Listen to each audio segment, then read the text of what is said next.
Hello class, it is Thursday. It's your last day of U.S. history for videos this week. So we're going to be looking at some of the things that happened here materialistically and economically in the 20s. So we're starting on 458, and as you can see, there was widespread prosperity during this time. Even the lower income got prosperous. They actually were predicting that there would be an eradication to poverty. That's what they were predicting to come out of the 1920s. They're like, there's not going to be any more poverty. We have moved out of that, and everybody is well taken care of at this point. The economy had hit an all-time high. But as you guys know, and it's even in your book here to talk a little bit about in the next few days, to talk about the stock market then and now. And I watch the stock market every day. As you know, I also teach economics, so it's really important for me to know what's going on. But before then, even, I didn't always watch the stock market every day, but I was pretty interested in what was going on with it. When I kept up with the news all the time. So I always wanted to know like what's going on. And as you guys know, this is no shock to any of you. Our economy was at an all-time high, and seemingly overnight it plummeted. I mean, that's just the reality of it. So the stock market and the economy can change, and that's why we don't put our hope in materialism or economy. The economy, we put our hope in Jesus because he's stable, but the economy and our money, not. So look with me here. So they, as you guys know, Model T was made by Henry Ford, and now Chevrolet, which is the brand you guys have probably heard of, has the Model A car. And so things start changing, and it's not just black anymore, and they start kind of making some different colors and some different things on it. And because they're expensive, they make installment payments where you can pay it off over time, which now you just go to the bank and you get a loan for that. You can see on the top of 459, this is one of my favorite things. I'm super excited about this. You can see at the top of this, it's a house in house plans. Fun fact, I love real estate, and I love house plans. Even when I was really little, my parents bought me like a house plan book. Like, I begged them to buy me a house plan book. I loved looking at house plans. I would draw them. I loved it. And they even got me this little model house that I could redo. It was like one of those home improvement, this one's show. Extreme Makeover was that. It was Extreme Makeover Home Edition houses, like model doll houses, and I like made it, and I loved it. So I love this stuff. So I saw that and I was like, oh, I love floor plans. So I'm gonna be sending you guys some stuff to look at that. Maybe you'll like it, maybe you won't. I always think it's cool to see where other people live and to see how beautiful homes are designed in art. But here's the funny thing, is that it actually sold for $1,152. And this house, I can't see the exact square feet. Oh, let's see here. I don't know if it tells the exact square feet of the house, of the whole house, but needless to say, they put these in mail order catalogs, and you could like mail order different things like that. You cannot do that anymore. That's not how that goes. And you also cannot even probably buy a floor plan at all for $1,152. I don't know if this is actually referring to the actual house.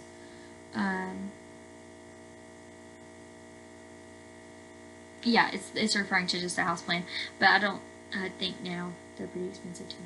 So anyway, that might be like the whole cost to build. I'm not sure. I think either that's probably the whole cost to build it is $1,152, and nowadays I'm going to send you guys just to buy a house what it is, or I'll find one for you guys to look at that you can build, and see, you can see how much more expensive it is.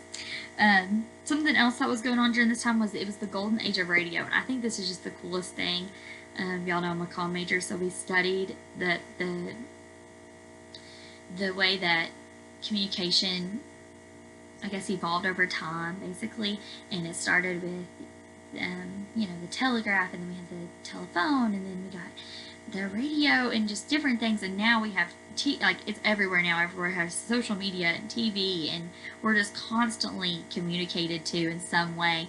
And so this is the golden age of radio, and I just think it's so cool that they had this where it was a widespread. You could talk to one person, you could listen to at all one time, and like people would turn it on in their houses and everybody would listen. I just think that's so neat. And now it's changed so much that most people nowadays, your age, you guys don't probably listen to regular radio, even in the car. Most people nowadays either have Sirius XM or they have Spotify. In young people, you people's age. I am still old school, and I live out in the country, and I do not pay for Spotify Premium, so I listen to old school radio in the mornings on the way to school, because I would take a back road, and Spotify doesn't pick up there.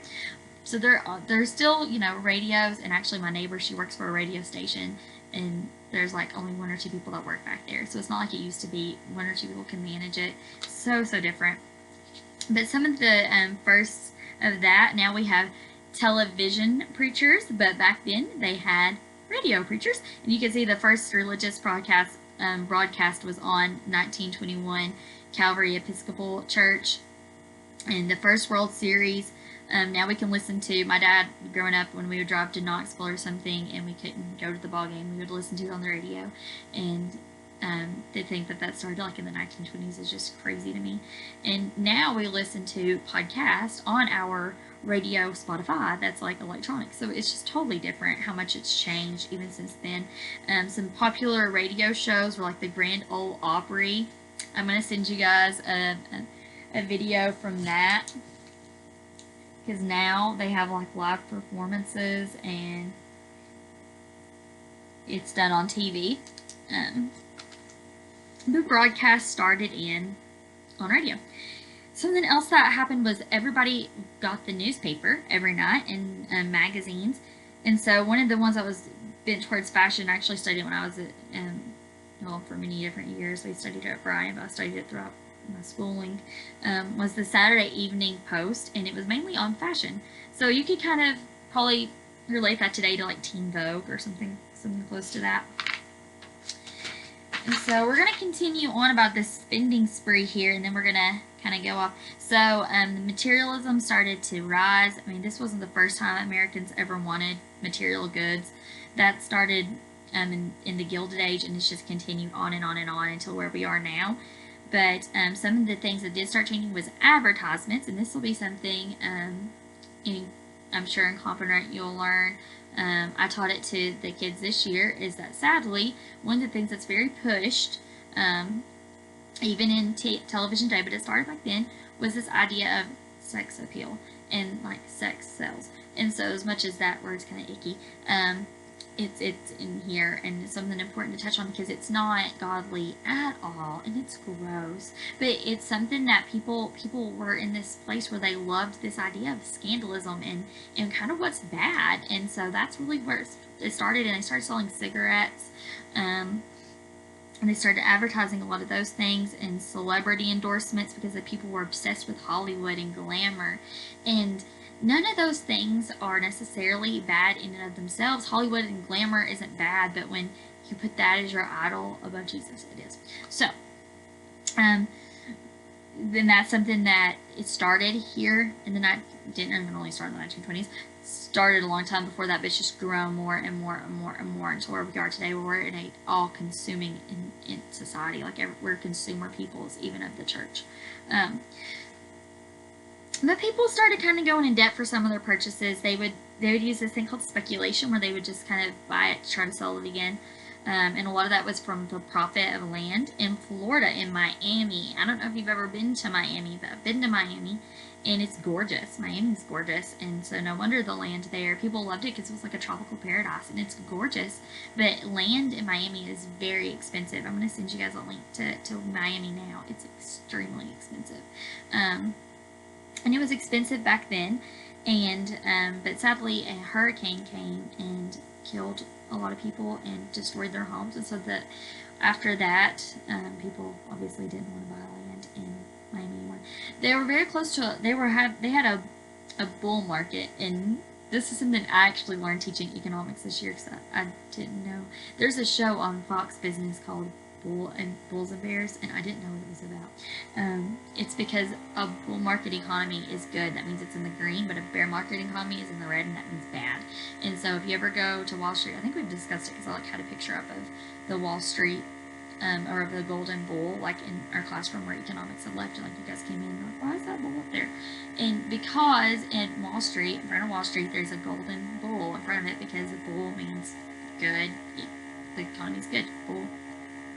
And on the margin, they started, so basically what they started doing is they started selling these stocks for like a 10th price, and the stock prices went up, and they were selling them, and the stock market was going great. When the stock market's active and people can buy and sell, buy and sell, buy and sell, stock market is good. However, we're about to see where the stock market goes bad. So we'll get to that next week.